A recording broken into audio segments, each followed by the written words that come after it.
अब तक हम लोग रविदासिया संगठन का बारे में देश विदेश में कैसा चल रहा है वो जानकार लिए हैं। अभी तेलंगाना में कल जो हुआ है, आप हैदराबाद में हैं, तेलंगाना का स्टेट कैपिटल में हैं, कहाँ मना है साहब इसको? कल 24 फरवरी 2024 को शिवराज जी की देखरेख में हबसीगुड़ा में गुरु रविदास महाराज जी की जयंती बड़ी ही धूमधाम से मनाई गई है, जिसमें भारी संख्या में लोग सुनने के लिए आए और हर्ष उल्लास के साथ में सबने जयंती मनाई। जहां भंडारा लगाया गया, लोगों ने बहुत आनंद मनाया और गुरु रविदास महाराज जी की जयंती मनाई, बड़ी खुशी हुई है। तो आपकी संगठन को इस स्टेट में आगे ले जाने वाले और रविदासिया संगठन का प्रचारक, मुख्य प्रचारक कौन है तेलंगाना में? तेलंगाना में जो लगभग 12 साल पहले प्रमोद जी मेरे को मिले थे, अपना डेरा बल्ला में जाते हैं और हमारे साथ में हिमाचल में, जम्मू कश्मीर में, यूपी में, मध्य प्रदेश में, हरियाणा में, कई राज्यों में हमारे साथ में वो घूमे हैं। और घूम करके जब प्रमोद जी ने देखा कि भाई हमारे समाज के लोग गुरु रविदास महाराज जी के जयंती मनाते हैं और बड़े खुश हैं, उनकी शिक्षाओं का पालन करते हैं, उन पर चलते हैं, तो प्रमोद जी के अंदर भी एक जोत जगी ज्ञान की और जोश हुआ उनके अंदर। तो उन्होंने संकल्प लिया कि हम भी तेलंगाना के अंदर इसी प्रकार से गुरु रविदास महाराज जी की जयंती मनाएंगे। तो मुझे नहीं लगता वो अपने परिवार का ज़्यादा ध्यान रखते होंगे, लेकिन वो गुरु रविदास महाराज जी की विचारधारा को लेकर के वो तेलंगाना के अलग अलग एरियाज में जाते हैं और गुरु रविदास महाराज जी की विचारधारा से लोगों को अवगत कराते हैं। और उसी विचारधारा को आगे बढ़ाने के लिए इन्होंने चंडीगढ़ से हमको बुलाया है और हम यहाँ आए हैं। इनसे मिलकर सब लोगों से हमें बड़ी खुशी हुई है कि भी चलो आज यहाँ तेलंगाना के अंदर एक खुशी की लहर है और लोग बहुत ज़्यादा जुड़ रहे हैं। अभी भी काफ़ी बड़ा प्रोग्राम हुआ है जिसमें काफ़ी लोग जुड़े हैं और सब ने संकल्प लिया है कि हम गुरु रविदास महाराज जी की विचारधारा से जुड़ करके अपने जीवन में जरूर परिवर्तन लाएंगे। आप बोलने से मुझे भी याद आ रहे, प्रमोद महाराज साहब जो है कुछ महीने पहले ये मास्टर की टीवी में आए थे और वो बता रहे थे रविदास जी की संगठन के बारे में और उनका लक्ष्य क्या होते हैं और उसके लिए काम करते हैं।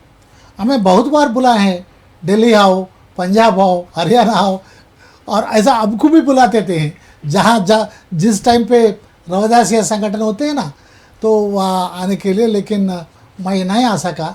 बहुत खुशी काम कर रहे हैं उन्होंने और प्रमोद महाराज जो है वो अच्छा काम कर रहे हैं।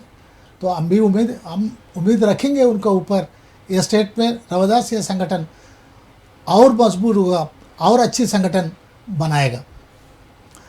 अभी जो है गुरु रविदास जी महाराज के जो शिरोमणि का जो बोलते हैं वो उसका मतलब क्या होते हैं और वो कब और कौन सा टाइम पे कौन दिया? ऐसा गुरु रविदास महाराज जी को संत शिरोमणि की उपाधि से नवाजा गया है। संतों में उनको परम संत माना गया है। जैसे सतगुरु कबीर साहब जी ने अपनी वाणी में फरमाया है कि संतों में रविदास संत है, सुपुच ऋषि सो मान्या, हिंदू तुर्क दो दीन बने हैं कछु नहीं पहचाना। क्या मतलब? इस भारतीय भूमंडल पर इतने संत हैं, लेकिन उन संतों में गुरु रविदास जी परम संत हैं। परम मतलब सबसे बेस्ट, बेस्ट, सबसे ऊंचे संत हैं, ऊंचे संत हैं, जिन्होंने इस मानव कल्याण के लिए एक महान संदेश दिया है। सुपुच ऋषि सोमान्या, सुपुच ऋषि के जो बड़े बड़े संत महापुरुष हुए हैं, चारों वर्णों में जितने भी संत महापुरुष हुए हैं, सबने गुरु रविदास महाराज जी को नमस्कार किया, उनकी विचारधारा के सामने नतमस्तक हुए हैं। और भक्तमाल जिसमें संतों की बाणियाँ हैं, उस भक्तमाल के अंदर ये दर्ज है कि संतों में संत गुरु रविदास महाराज जी है, उनको संतों में शिरोमणि माना गया है। बहुत खुशी का बात है। संत रविदास शिरोमणि जी का दोहा कुछ आप पढ़ के उसका अर्थ बताइए। एक अच्छा कोई बोलता है गंगा में जल ये ऐसा नहीं है, और आपका दिल साफ रहे तो ऐसा कुछ। हाँ, गुरु रविदास महाराज जी ने संदेश दिया है कि जो हम लोग कर्म कांड करते हैं, लोग दिखावा करते हैं, पाखंड करते हैं, तरह तरह के वेश धारण करते हैं, बहुत कुछ अपने शरीर के ऊपर पहन लेते हैं, तो गुरु रविदास महाराज जी ने यही फरमाया है कि कपड़े से हमारा कल्याण नहीं होएगा। कपड़ा हम वाइट ले लें, ये भगवा ले लें, कैसा भी ले लें जी, इससे हमारा कल्याण होने वाला नहीं है। जो हमारे मन के अंदर लफड़ा है जी, जब तक उस लफड़े को हम साफ नहीं करेंगे जी, तो हमारा कल्याण होने वाला नहीं है। हम अगर भगवा कपड़ा पहन के बैठे हैं संत रूप में और हमारे मन में कोई लफड़ा चल रहा है तो फिर वो सब बेकार है, साधन बेकार है। तो मन का लफड़ा, इनके मन को पवित्र करना सबसे पहले माना गया। इसलिए गुरु रविदास महाराज ने कहा कि मन चंगा तो कठौती में गंगा। अगर हमारा मन पवित्र है, साफ है, तो वो ज्ञान की गंगा हमारे अंदर ही बह रही है। मन चंगा तो कठौती में गंगा, कठौती जो जो हमारे अंतस्करण है जी, अगर हमारा मन चंगा है, हमारा मन साफ है, तो कटौती में गंगा, तो कठौती में गंगा, ज्ञान की गंगा बह रही है। अगर हमारा मन पवित्र नहीं है, गंदा है, तो फिर चाहे हम गंगा के बीच में खड़े होकर के कुछ भी गा ले तो उसका कोई अर्थ नहीं रहता, मतलब ही नहीं है। अच्छा, UNO, United Nations of Organisation, ऐक्य राज्य समिति जो बोलते हैं ना, उसका प्रियम्बुल में भी रविदास जी का दोहा लिखा हुआ बोलता है, सही है क्या? मानते हैं। कैसे? गुरु रविदास महाराज जी को जो विचारधारा है उसको माना जाता है। जैसे कि इंग्लैंड में तो उन्होंने इसको स्वतंत्र धर्म की आज़ादी भी दे दी, अच्छा, मंजूरी दे दिया। रविदासिया धर्म वहाँ स्वतंत्र है। अगर कोई बच्चा किसी का बर्थ होता है तो वो रविदासिया लिखा जाएगा। अच्छा, अभी भारत में खींचातान चल रही है, लेकिन कब तक चलेगी? जी, यहाँ भी आएगा जी। आप भारत का बात बोले हैं, भारत का संविधान जो लिखे हैं और भारत के और विश्व की विज्ञान डॉक्टर बाबा साहब अम्बेडकर भी रवि गुरुदास को गुरु माना बोलते हैं, सही है? हाँ, बाबा साहब इस दुनिया के बहुत बड़े प्रकांड विद्वान, विश्व प्रसिद्ध प्रकांड विद्वान हुए हैं जी, जिन्होंने मानवता, समानता, प्रेम, भाईचारे के लिए संघर्ष किया है और सबको समता का अधिकार दिया है जी। कह लिए कि वास्तव में नारी जगत के जी, उद्धारकर्ता बाबा साहब भीमराव अम्बेडकर जी हैं, यस, जिन्होंने लिखित रूप में समता का अधिकार उनको दिया है। महिला साधिकारिता, हाँ, इसको कहते हैं। तो वैसे तो बाबा साहब भीमराव अम्बेडकर जी के परिवार में विश्व वंदनीय संत सम्राट सदगुरु कबीर साहब जी का सत्संग चला, उसका सत्संग करते थे। फिर गुरु रविदास महाराज जी की शिक्षाओं का प्रभाव बाबा साहब पे बहुत पड़ा। अच्छा, कि जो संघर्ष गुरु रविदास महाराज जी ने जीवन भर चलाया है उसको बाबा साहब ने भारतीय संविधान में कलमबंद किया है। जैसे गुरु रविदास महाराज जी ने अपनी वाणी में फरमाया है कि दुनिया में, हमारे देश में मानवता होनी चाहिए, समानता होनी चाहिए, प्रेम होना चाहिए, आपस में भाईचारा होना चाहिए, शिक्षा होनी चाहिए, सब पढ़े लिखे होने चाहिए और परमात्मा का सिमरण करने का, गॉड का सिमरण करने का सबको समान अधिकार होना चाहिए, सबको भजन बंदगी का अधिकार होना चाहिए। इसको लेकर के बाबा साहब ने भारतीय संविधान में लिख करके इसको कलमबंद करके इसको कानूनी कवच पहनाया कि भारतीय मुल्क जो लोग हैं वो स्वतंत्र हैं, भजन कर सकते हैं, बंदगी कर सकते हैं, किसी भी धर्म को मान सकते हैं, किसी भी धर्म को में जा सकते हैं।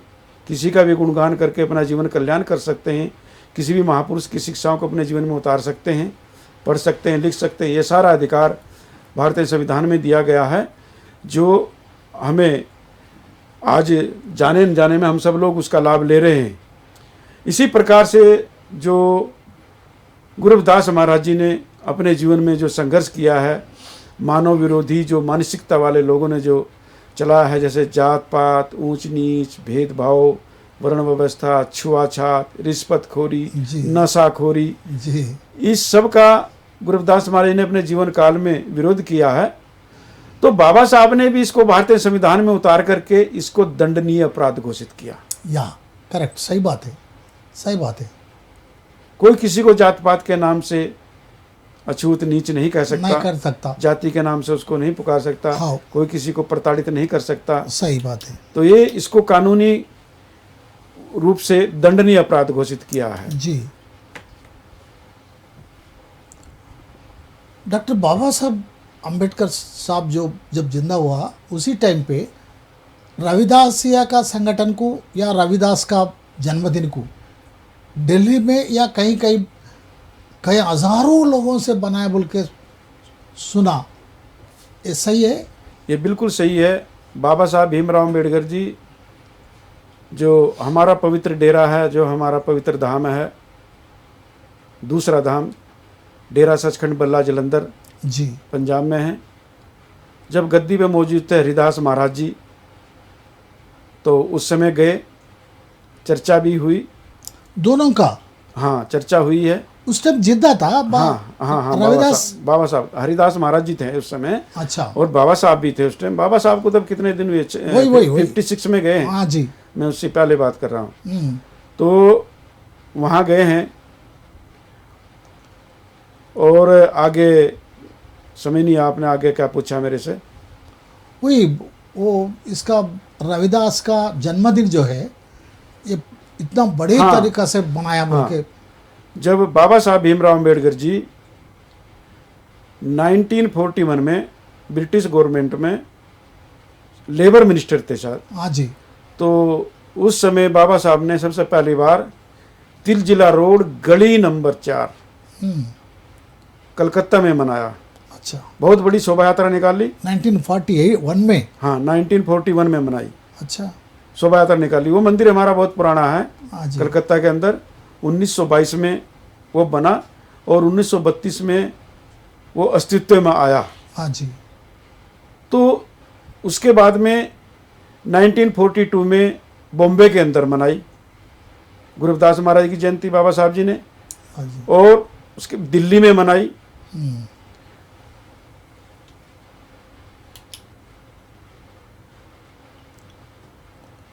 एक रवि गुरुदास महाराज की दोहा सुन के, उनका प्रचारक सुन के और उनका सही विचारधारा को सुन के कोई राजा रानी साहब लोग भी मिले इस संगठन में? हाँ। कौन ले? गुरु रविदास महाराज जी की जो विचारधारा थी वो साफ सुथरी विचारधारा है। वो भ्रमों बहमों से ऊपर उठकर है। किसी को भ्रम में नहीं फंसाती, बहमों में नहीं फंसाती, कर्मकांड में नहीं फंसाती, अंधविश्वास में नहीं फंसाती। तो वो पवित्र विचारधारा है। और उस पवित्र विचारधारा को बहुत से राजा रानियों ने अपने जीवन में उतारा है और अपने जीवन का कल्याण किया है। अनंतों राजे रानी आए हैं, लेकिन जो हमारे लिखित रूप से है, जैसे राजा नागरमल है। कौन सा, किधर का राजा है वो? राजा नागरमल हुए हैं। अच्छा। कांची के। और चित्तौड़गढ़ के राणा सांगा जी हुए हैं। अच्छा। और राजा पिप्पा हुए हैं, राजा चंद्रहास हुए हैं, राजा चंद्रपाल हुए जी। और खरालगढ़ से राजा बैन सिंह हुए हैं। और रानियों में चाली बाई राणा सांगा की जो सुपत्नी जी थी, और उनकी पुत्र वधू मीराबाई, सत्यवती, योगवती, बहुत सी राजा रानियाँ गुरु रविदास महाराज जी के सानिध्य में आए हैं जी और अपना जीवन कल्याण करके गए हैं। ये एक हमारे देश में एक बहुत बड़ा इतिहास है कि गुरु रविदास महाराज जी के सानिध्य में इतने राजे रानियाँ आए हैं, बाकी इतिहास उठा करके देख लो, कहीं ऐसा देखने में नहीं आता कि किसी महापुरुष के, किसी संत के सानिध्य में इतने राजा रानी आकर के अपना जीवन कल्याण कर गए हों। इतना राजा रानी आने का बाद इतना लोग और कई लाखों करोड़ों लोग संत रविदास जी का संगठन को आगे ले जाने का बाद इस देश में कास्ट फीलिंग जो है, हचुत बोल के जो है, नीचे ऊपर जो बोले वो जो है, क्यों अभी भी है? वो ऐसा है साहब कि जो गुरु रविदास महाराज जी की जो विचारधारा है, राजा रानी उनके चरणों में आए हैं, लेकिन वो प्रचारक तो नहीं बने। फिर भी वो राजा आने के बाद, रानी आने के बाद उसका वो अपना जीवन कल्याण कर गए। वो हाँ जी, वो अपना जीवन कल्याण कर गए, लेकिन जो उनकी विचारधारा थी, जो गुरु रविदास महाराज जी की विचारधारा के फॉलोवर थे, वो कमज़ोर तबके से थे, जिनको हमें कहते भी ये इसको दलित कह लो, वंचित कह लो, शोषित कह लो, पीड़ित कह लो, उनकी कौन सुनने वाला, कौन विकास। उनकी तो विचारधारा को दफन किया गया, दफना गया। इस करके साजिश के तहत, एक साजिश के तहत हमारे गुरुओं, संतों, महापुरुषों गुरु रविदास महाराज जी की विचारधारा के सहित उनको दबाने की कोशिश की है, उसमें मिक्स करने की कोशिश की गई है। एक पवित्र विचारधारा में कुछ कर्मकांड जोड़ दिए, कुछ चमत्कार जोड़ दिए और उनको साफ सुथरा नहीं रहने दिया जी। तो उसके प्रचार ना होने का ये सबसे बड़ा मुख्य कारण है। अभी डॉक्टर बाबा साहब अम्बेडकर जी ने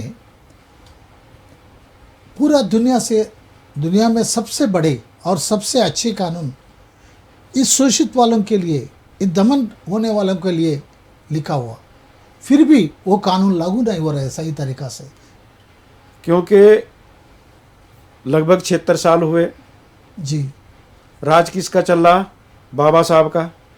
जी, क्योंकि बाबा साहब का बनाया हुआ कानून चल रहा, संविधान चल रहा है, लेकिन उस पर कब्जा किसका है? अच्छा, उस संविधान के ऊपर कब्जा किसका है? उन कानूनों को लागू कौन करेगा? वो कब्जा किसका है? अगर संविधान को मानने वाले, चलाने वालों की नीयत साफ नहीं है तो अधिकार कैसे मिलेंगे? उसी टाइम भी बाबा साहब ने बताया, मैं तो कानून लिखा हुआ, लेकिन कानून लागू करने वाला अगर सही नहीं है तो कानून का गलत नहीं होता बोल के। बिल्कुल सही है। बहुत विचार का बात है। अभी जो है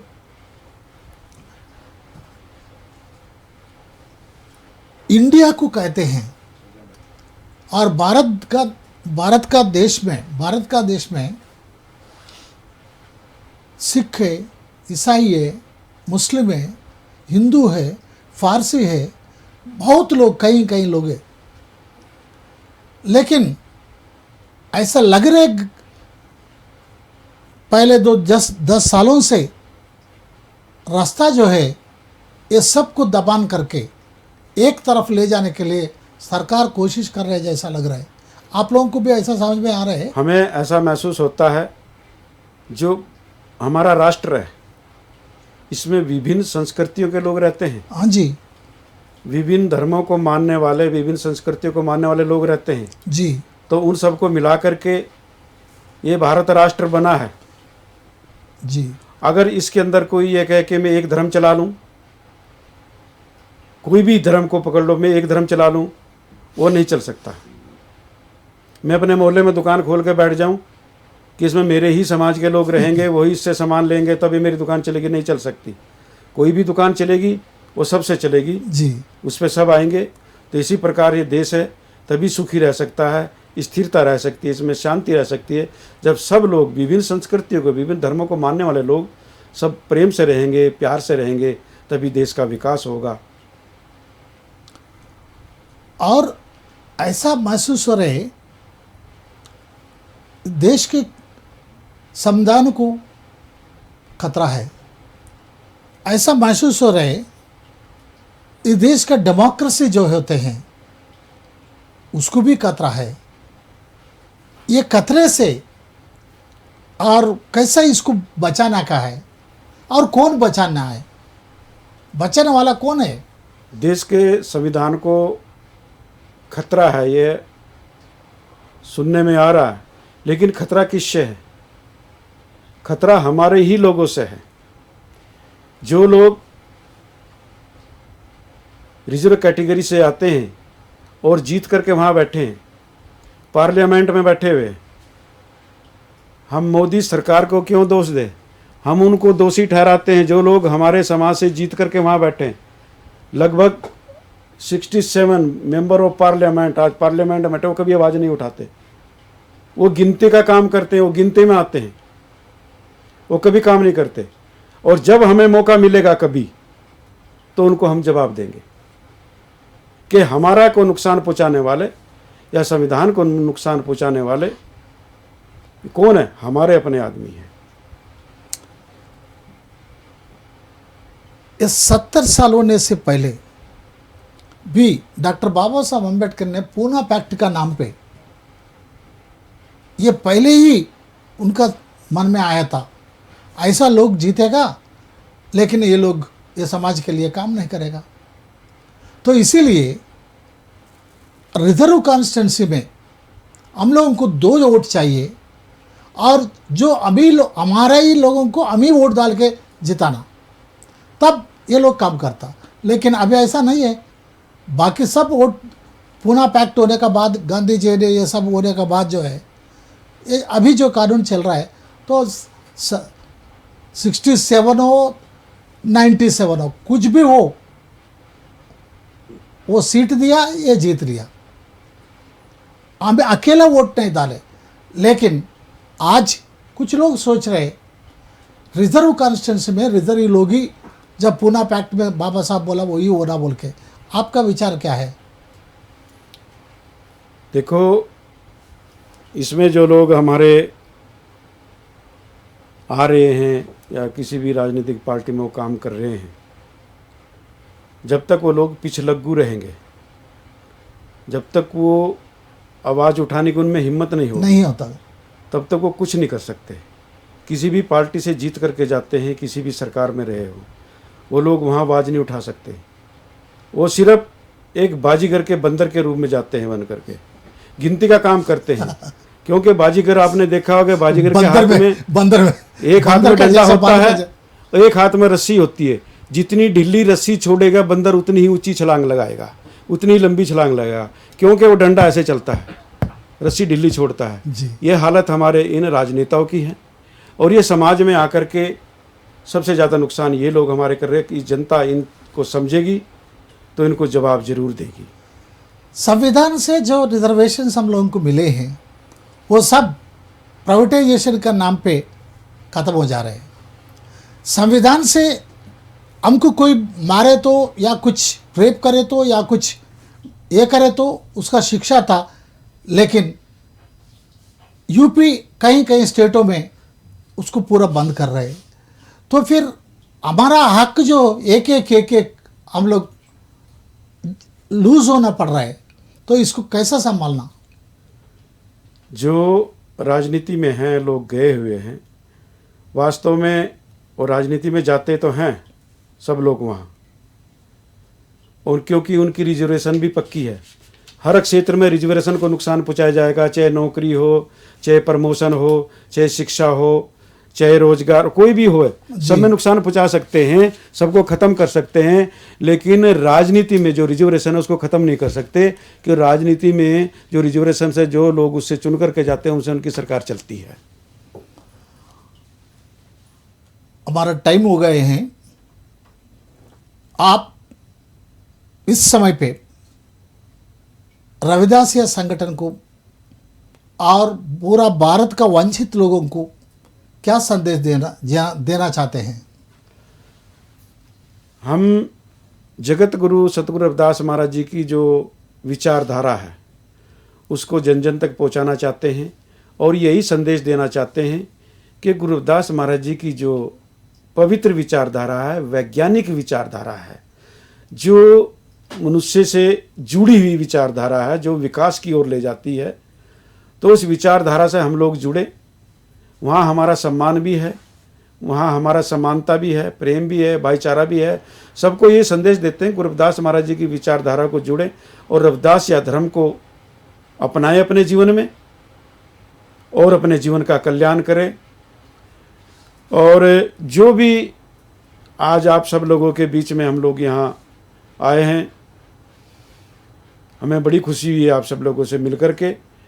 और मास्टर की टीवी चैनल को भी और उसके समस्त परिवार को भी हम 647वें प्रकाश पर्व पे दोबारा सा फिर से बधाई देते हैं और सबको नमस्कार करते हैं। जय गुरुदेव, जय गुरुदेव, जय गुरुदेव, जय गुरुदेव। Thank you very much. बहुत बहुत खुशी है आप हमारा टीवी चैनल पे आके बहुत सारे चीज़ों हमारा लोगों को बता दिया। नमस्कार, नमस्कार, नमस्कार।